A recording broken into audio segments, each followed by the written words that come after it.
जरा सोचिए, जिस छोटे व्यापारी ने अब तक यूपीआई से 10 रुपए का ब्रेड भी बिना किसी चार्ज के बेचा है, अगर उसे अचानक कहा जाए कि अब हर ट्रांजैक्शन पर उसे फीस देनी होगी, और यह सिर्फ दुकानदारों की बात नहीं है, रोजाना करोड़ों लोग, आप, हम और हम सब यूपीआई का इस्तेमाल कर रहे हैं, तो क्या अब डिजिटल इंडिया का सपना महंगा होने वाला है? रुकिए, आगे जो आप सुनेंगे वो आपको चौंका देगा। कैसे? दोस्तों, 2016 में एनपीसीआई ने यूपीआई लॉन्च किया और देखते ही देखते इसने पेमेंट की दुनिया बदल दी। गांव का चाय वाला हो या मेट्रो सिटी का मॉल, हर कोई क्यूआर स्कैन करके पेमेंट करने लगा। आज 2025 में भारत में 500 मिलियन से ज्यादा सक्रिय यूपीआई यूजर है। सिर्फ जुलाई 2025 में ही यूपीआई ने तोड़ दिए हैं सारे रिकॉर्ड, 19.47 बिलियन ट्रांजैक्शन, यानी कि लगभग 25.08 लाख करोड़ रुपए का लेन देन। ये पिछले साल के वॉल्यूम से लगभग 35% और वैल्यू की अगर बात करेंगे तो 22% की बढ़त है। सोचिए, कैश से डिजिटल पर शिफ्ट कितनी तेजी से हो रहा है।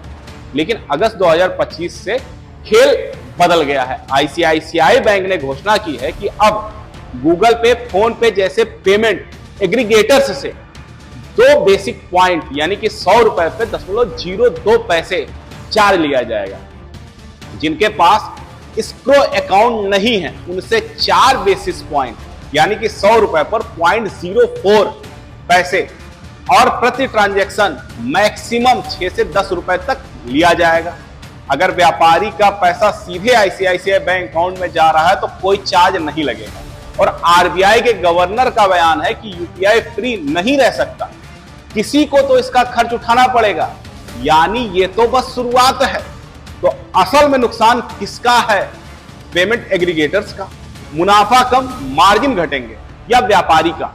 व्यापारी संभव है ये खर्च आपको और मुझे कीमत बढ़ाकर वसूल लें।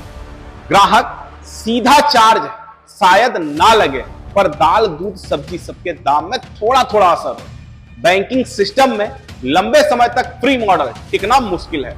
उदाहरण के तौर पे आप समझिए, गांव का एक छोटा किराना दुकानदार रामू हर रोज 500 रुपए का यूपीआई पेमेंट लेता है। अब अगर उस पर 1-2 रुपए का चार्ज लग जाए तो वो सोचता है कहीं कैश ही बेहतर है। और यही सोच छोटे शहरों और गांव में कैश रिटर्न की लहर ला सकती है।